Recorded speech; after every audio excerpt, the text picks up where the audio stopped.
रजब भट्ट अभी पाकिस्तान छोड़ के गया, आपका क्या ख्याल है इस बारे में? तो आपको नहीं लगता कि हर बार रजब भट्ट से ही गलती क्यों होती है? जो सबसे बड़ी मेन प्रॉब्लम है इस टाइम पे रजब भट्ट के लिए कि जहाँ भी रजब भट्ट का नाम जुड़ता है वहाँ पे व्यूज आते हैं। रजब भट्ट हमेशा रिलीजन को क्यों टारगेट करता है? आप रजब भट्ट को क्यों देखेंगे? इसलिए देखते हैं कि हर दिन वो कुछ नया करता है, हर दिन वो कुछ दिखाता है। जब आप कंटेंट बनाते हो तो आपने खर्चा करना होता है। तो बहुत सारे और यूट्यूबर्स भी हैं जो फैमिली ब्लॉगिंग कर रहे हैं, लेकिन वो इतनी सारी चीज़ों को अपने शो ऑफ नहीं कर रहे होते। तो रजब भट्ट ही क्यों इतना शो ऑफ कर रहा है? सलमान और आयशा, इनिशियली आप आयशा को सपोर्ट कर रहे थे, देन बीच में आपने यू टर्न लिया और आप बिल्कुल टोटली जो है वो सपोर्ट करने लग गए सलमान को। इसके पीछे क्या रीज़न है? पैसे फेंकने के कल्चर को सबसे ज़्यादा अगर इस मुल्क में किसी ने प्रमोट किया है तो दैट इज़ ओनली रजब भट्ट। इस वक्त रजब भट्ट पे कौन कौन से केसेस? पहले हालात इतने मुश्किल नहीं थे, हालांकि वो तौहीन मजहब था। अभी दोबारा उस पर ब्लेसमी लॉ लगा है, तो मुश्किल ज़रूर है, परेशानियाँ होंगी, लेकिन ये सारी चीज़ें वक्ती हैं। मेरी वालिदा कपड़े सीती थी, उसकी टांग टूटी थी, मेरे पास पैसे नहीं थे मैं उसको हॉस्पिटल लेके जाऊं। ये उसकी सबसे बड़ी गलती है, उसने अपना पेट खुद नंगा किया है। अगर वो ये बातें ना करता, अब लोग क्या देखते हैं कि यार गरीब बंदा था, आज प्राडो लेके घूम रहा है, आज मर्सिडीज BMW लेके घूम रहा है। रजब भट्ट के जितने भी क्लोज हैं वो सब उनको ये सजेस्ट करते हैं कि वो फैमिली ब्लॉगिंग बंद कर दें। वो क्यों नहीं बंद करना चाहते? गजल का मैटर जवाद के साथ है, गजल का मैटर जो है वो रजब के साथ नहीं है। अस्सलाम वालेकुम, मैं हूँ रिदा मलिक और आज हमारे साथ हमारे गेस्ट मौजूद हैं उस्मान ज़ेब, और हमारा आज का टॉपिक है रजब भट्ट कंट्रोवर्सी। रजब भट्ट अभी पाकिस्तान छोड़ के गया, आपका क्या ख्याल है इस बारे में? पाकिस्तान छोड़ के जाना ही बनता था, प्रॉब्लम इतनी ज़्यादा थी, उनके लिए मसाइल इतने ज़्यादा बना दिए गए थे कि वो क्या करते हैं यहाँ पे रह के। तो आपको नहीं लगता कि हर बार रजब भट्ट से ही गलती क्यों होती है? क्योंकि रजब भट्ट इस टाइम पे पाकिस्तान में सबसे ज़्यादा देखे जाने वाले यूट्यूबर है और 2 साल के अंदर इसे इतनी ज़्यादा तरक्की की है। और दूसरी जो सबसे बड़ी मेन प्रॉब्लम है इस टाइम पे रजब भट्ट के लिए कि जहाँ भी रजब भट्ट का नाम जुड़ता है वहाँ पे व्यूज़ आते हैं। तो आपको नहीं लगता कि बजाय इसके कि वो मुल्क छोड़ के जाए, वो ये सारी चीज़ें फेस भी कर सकता था? उसने फेस क्यों नहीं की? फेस करने के लिए तो वो पाकिस्तान आया था, उसने अपने वकील हायर किए, वो कोर्ट जाता था, डेली उसकी पेशी होती थी, लेकिन उसके बावजूद उस पर मजीद वो कह रहे ना कि ज़िंदगी तंग कर दी गई, जिसकी वजह से उसको जाना पड़ा। अब लाइफ थ्रेट मिल रहे थे। अब जिस बंदे को लाइफ थ्रेट मिले और ये बोला जाए आपके घर के ऊपर हम लोग फायरिंग कर देंगे या आपको मार दिया जाएगा, तो उसके बाद वो बंदा क्या करेगा? रजब भट्ट हमेशा रिलीजन को क्यों टारगेट करता है? उसने तो कभी नहीं टारगेट किया।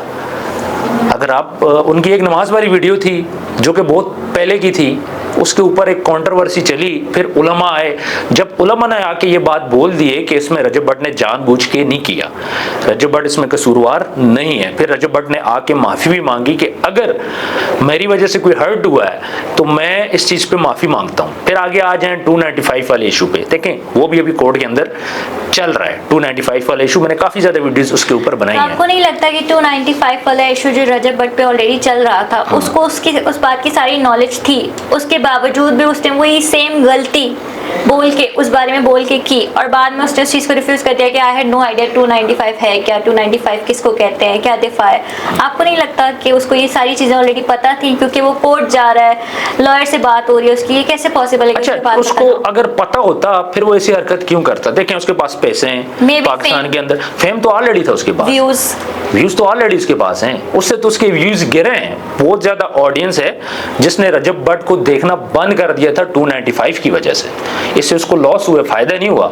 अब 295 की मैं बात करूं, 295 जो उसने परफ्यूम लॉन्च किया था उसके ऊपर ऑलरेडी 295 का एक इशू नमाज वाला चल रहा था। उसके पास नॉलेज नहीं था कि 295 है क्या, ये तो उसके वकला का काम था, उसको गाइड करते, उसको बताते। फिर वो एक क्लिप उठाया गया था, क्लिप में उसने ये बात बोली थी कि मेरे ऊपर 295 नाहक लगी है, जहांगीर भी उसके साथ था। तो जब पूरा क्लिप देखा गया तो उसके बाद बहुत से लोगों ने खामोशी इख्तियार कर ली। दूसरी बात, कोर्ट ये फैसला करेगी, आप और मैं नहीं कर सकते। कोर्ट में जा रहा था, वो अपने केसेस फेस कर रहा था, पेशियां चल रही थी, तो कोर्ट डिसाइड करेगी कि रजब भट्ट गिल्टी है कि गिल्टी नहीं है। लॉयर्स रजब भट्ट के अगेंस्ट क्यों हैं? व्यूज मिलते हैं, आप रजब भट्ट पे केस कर लो, आपको व्यूज मिलेंगे, मैं करूं मुझे मिल जाएंगे। देखिए हर बंदे को व्यूज चाहिए। इन लोगों को पहले जानता कौन था? देखें बड़े अच्छे अच्छे लॉयर्स भी हैं जो अपने काम से काम रखते हैं। जो रजब भट्ट ने अभी मियां शफाक साहब हायर किए हैं, कितने कॉम्पिटेंट लॉयर हैं। तो इस तरह अच्छे हर जो वकील है वो व्यूज नहीं लेता। हर वकील टिकटॉक नहीं बनाता, चंद वकला है कि जो इन चक्करों में, फेम के चक्कर में पड़ते हैं। तो आपको ये नहीं लगता कि रजब भट्ट जरूरत से ज्यादा शो ऑफ करता है हर चीज का? देखें, उसको अल्लाह ने एक तो दिया है, दूसरी बात डेली कंटेंट बनाता है, उसने डेली व्लॉगिंग करनी है। आप रजब भट्ट को क्यों देखेंगे?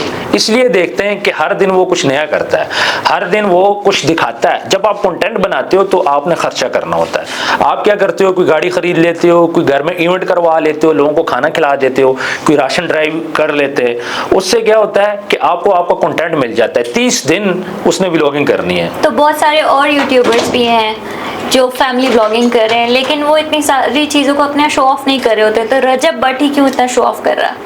देखें, डकी भाई है, वो डकी भाई हमेशा ये बात बोलते हैं जी मेरी जो बोर्ड ने जापान की है। वो अभी डकी भाई कहाँ पे, उनकी मिसेस कहाँ पे इस टाइम पे? वो वर्ल्ड टूर पे निकले हुए हैं। पैसा लग रहा है कि नहीं लग रहा? पैसा तो वहां पे भी लग रहा है। मसला है, जुल्करनैन कपल को देख ले, नया घर खरीदा है। सिस्ट्रोल जी को देख ले, नया घर खरीद रहे हैं। डेली जाते हैं घर देखने के लिए, इतने करोड़ का घर है, हम लोग खरीद रहे हैं। वो भी तो पैसा दिखा रहे हैं, अंदाज डिफरेंट है। तो वो दूसरे वे में दिखा रहे हैं, ये तो दूसरे वे में दिखा रहे हैं। सिस्ट्रोल जी घर खरीद रही है कि उस पर बात क्यों नहीं कर रहा? डकी भाई हमेशा घूमता है, अभी भी पाकिस्तान से बाहर है। खर्चा होता है ना, फ्री में तो नहीं होता, तो उस पर बात क्यों नहीं की जा रही? सलमान और आयशा, इनिशियली आप आयशा को सपोर्ट कर रहे थे, देन बीच में आपने यू टर्न लिया और आप बिल्कुल टोटली जो है वो सपोर्ट करने लग गए सलमान को। इसके पीछे क्या रीजन है? रीजन ये है कि पहले आयशा की मैंने बातें सुनी, आयशा ने बोला मेरे साथ ज्यादती हुई है। ओके, फिर उसके बाद हम मियां बिलाल एडवोकेट के पास गए, वहाँ से हमने उनसे बात की, एक सिलसिला चला। जब सलमान ने मुझे कुछ वीडियोस दिखाई, उस वीडियो के बाद फिर बात ही खत्म हो गई। तो आपको ये नहीं लगता कि जो आपकी ऑडियंस है, जो आपको देख रही है, वो शायद इस बात को इस तरह से समझे कि शायद रजब भट्ट ने आपको कोई धमकियां दी है कि अगर तुमने हमारे अगेंस्ट बोला तो मैं तुम्हारे साथ ये कर दूंगा, तुम्हारी फैमिली को उठा लूंगा, या थिंग्स वो बेचारे ने तो कभी मक्खी नहीं मारी, वो कैसे किसी को धमकी देगा? सब उसी पे तो चढ़ाई कर रहे हैं। देखें, इंसान से गलतियां हो जाती हैं, यू टर्न आपको लेना चाहिए। जब मुझे सलमान ने कुछ वीडियोस दिखा दी, उसके बाद मुझे चीज़ क्लियर होगी। बाकी रजब भट्ट का एक मैसेज था, उसने मुझे कहा था आपने हक सच की बात करनी है, वो मैंने चला भी दिया था। तो रजब भट्ट ने मुझे क्लियर बोला था आपने हक सच की बात करनी है। इस टाइम पे अगर मैं आयशा की फेवर लूँ, मुझे ज़्यादा व्यूज़ मिलेंगे, ये भी मैं आपको बता दूँ। पैसे फेंकने के कल्चर को सबसे ज्यादा अगर इस मुल्क में किसी ने प्रमोट किया है तो दैट इज ओनली रजब भट्ट। इसके बारे में रजब भट्ट से पहले भी तो शादियां हुई हैं ना।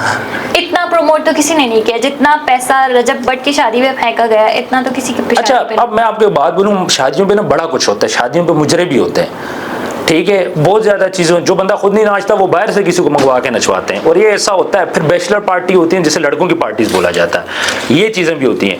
पैसे की बात है, पैसा रजब भट्ट के दोस्तों ने भी फेंका, रजब ने भी फेंका। मैंने आपको अगेन ये बात बोली कि रजब भट्ट ने कंटेंट बनाना होता है। उसकी शादी पर अगर उसने पैसा फेंका, उस पैसे से उसने पैसा कितना कमाया? पैसा तो यूट्यूब से कमा रहा है ना, उससे उसको कितनी हाइप मिली है ना, फिर कितने स्पॉन्सर उसको मिले। तो रजब भट्ट की ये इन्वेस्टमेंट है, वो इन्वेस्ट करता है, फिर वहां से इंजेक्ट करता है सारी चीजें। इस वक्त रजब भट्ट पे कौन कौन से केसेस हैं? इस वक्त रजब भट्ट पे कराची पे केस चल रहा है 295A का, वो जो नमाज वाला मामला है, एडवोकेट रियाज सोलंकी ने उस पर केस किया हुआ है। उसके बाद लाहौर के अंदर एक केस चल रहा है, ये भी 295A का ही चल रहा है। और बाकी जो सलमान वाला केस था 376 का, 376 का, उसमें से वो बरी हो गया। और इस्लामाबाद के अंदर उसका केस चल रहा है। और बाकी अभी ये जो साइबर क्राइम में जो उसके खिलाफ अभी गई हैं एप्लीकेशंस, वो केस चल रहा है। उस्मान ज़ेब रजब भट्ट का क्या एंड देखता है? रजब भट्ट देखें, मसाइल ज़रूर हैं, परेशानियां ज़रूर हैं। रजब भट्ट पहले गया था पाकिस्तान से बाहर, 1 माह उसको लगा था, अभी 2 से 3 माह उसको लगेंगे। पहले हालात इतने मुश्किल नहीं थे, हालांकि वो तौहीन मज़हब था। अभी दोबारा उस पर ब्लेसमी लॉ लगा है, तो मुश्किल ज़रूर है, परेशानियां होंगी, लेकिन ये सारी चीज़ें वक्ती हैं। टाइम के साथ ये चीज़ें ख़त्म हो जाएंगी, ये इतनी जल्दी रहने वाली नहीं है। होगा क्या, लोग अभी गुस्से में, रजब भट्ट आएगा, 2-3 माह बाद चीज़ों को फेस करेगा, दोबारा से केसेस चलेंगे, ये सिनेरियो होगा, उसके बाद दोबारा से इसने बरी हो जाना। क्या पाकिस्तान में दोबारा जिस तरह वो पहले अपनी ज़िंदगी गुजारा था ओपनली, क्या वो इस तरह की ज़िंदगी दोबारा गुजार सकता है? बिल्कुल गुजारेगा, टाइम लगेगा, लोगों को अंडरस्टैंड करना पड़ेगा। देखें, रजब भट्ट की सबसे बड़ी मिस्टेक क्या थी? रजब भट्ट की सबसे बड़ी मिस्टेक ये कि उसने एक पॉडकास्ट में बोला था कि हमारे हालात ख़राब हो गए थे, मेरी वालिदा कपड़े सीती थी, उसकी टांग टूटी थी, मेरे पास पैसे नहीं थे मैं उसको हॉस्पिटल लेके जाऊँ। ये उसकी सबसे बड़ी गलती है, उसने अपना पेट खुद नंगा किया है।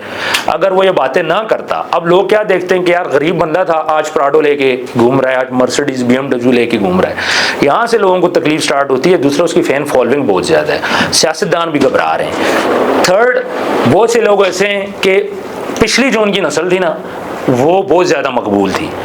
आजकल वो ज्यादा मकबूल नहीं थे, उनको भी रजब भट्ट से तकलीफ हो रही है। तो आपको नहीं लगता कि हमारे मुल्क में बहुत सारे ऐसे लोग हैं जो रजब भट्ट जैसे पहली जिंदगी थी उसी तरह की जिंदगी गुजार रहे हैं, तो maybe zero to hero जो बने हैं वो स्टोरी की वजह से वो इतने फेमस हो गया। बिल्कुल ऐसा ही है। ये जो गरीब बंदा ऊपर उठ के आया ना, सबको तकलीफ हो रही है, ऊपर क्यों उठा है? फिर आप देख लें उसकी फैमिली को भी टारगेट किया जाता है, सारी चीजें की जाती है, सारा सिर्फ और सिर्फ एक तो व्यूज का चक्कर है। कुछ लोग व्यूज के लिए उसको बदनाम कर रहे हैं और कुछ लोगों को जेलसी हो रही है कि यार ये बंदा कैसे एकदम से ऊपर आ गया 2 साल के अंदर अंदर, और वो अपने साथ बहुत से लोगों को प्रमोट भी कर रहा है। ये इशू है सारा, और हर बंदा उससे दोस्ती करना चाहता है। अब वो हाथ नहीं पकड़ाता तो उनको तकलीफ तो नहीं है। रजब भट्ट के जितने भी क्लोज हैं वो सब उनको ये सजेस्ट करते हैं कि वो फैमिली व्लॉगिंग बंद कर दें, वो क्यों नहीं बंद करना चाहते? देखें उसका काम है ये। अब मैं उसकी फैमिली में बात करूं तो उसकी फैमिली में कौन है इस टाइम पे? उसकी मिसेज है जिसको उसने बोल दिया कि मैं अब व्लॉग में नहीं लेके आऊंगा, मेरी बहुत बड़ी गलती थी। दूसरा उनकी मदर है, मदर अब जाहिर बात है बूढ़ी औरत है, सर पर उनको दुपट्टा होता है, पढ़ने पढ़ाने वाली है। तीसरा उनकी बहन है गजल। अब गजल रजब की बहन थी उस वक्त तक जब तक उसकी शादी नहीं हुई थी, अब उसके कंट्रोल में थी। अब वो चली गई है थर्ड पर्सन के कंट्रोल में, जो उसका बहन हुई है जवाद। अब गजल का मैटर जवाद के साथ है, गजल का मैटर जो है वो रजब के साथ नहीं है। तो ऑलरेडी अगर हम लोग देखें तो फैमिली जो व्लॉगिंग है वो उसको क्विट कर चुका है, वो ज्यादा अब व्लॉग अपने दोस्तों के साथ बनाता है। लेकिन मसला ये है कि दोस्तों से बनाता है, फिर लोग बोलते हैं जी घर को टाइम नहीं देता। तो आपको नहीं लगता कि उसकी वजह से उसके सारे दोस्त भी उसके हर केस में इन्वॉल्व हो जाते हैं? नहीं, हाँ उसके दोस्त, लेकिन देखिए दोस्ती है ना, इकट्ठे होते हैं ना। अब बहुत से कैसे जैसे उसकी दोस्तों की वजह से रजब भट्ट इन्वॉल्व हुआ है। उमर भट्ट की जो लड़ाई थी मान डोगर के साथ ही रजब भट्ट को आना पड़ा। तो आपको ऐसा लगता है कि ऐसा कोई टाइम आएगा रजब भट्ट की लाइफ में जब उसके ये सारे दोस्त उसका साथ छोड़ देंगे? नहीं, दोस्त तो साथ नहीं छोड़ते, तो गरीबी के दोस्त है ना, पैसे के टाइम पे तो नहीं है। जब रजब भट्ट के बुरे हालात थे तब के दोस्त थे, ये अभी के दोस्त तो नहीं। इनको 13-14 साल हो गए। एक होता है ना अच्छे टाइम में फिर तो बंदा कर ले, लेकिन ये पुराने दोस्त हैं उनके। बहुत बहुत शुक्रिया उस्मान ज़ेब के, आज आपने हमें अपना टाइम दिया। नहीं, शुक्रिया आपका, आपने हमारा मौक़िफ़ लिया। अगर आपके भी कोई व्यूज़ हैं रजब भट्ट के बारे में तो प्लीज़ कमेंट सेक्शन में ज़रूर बताएं।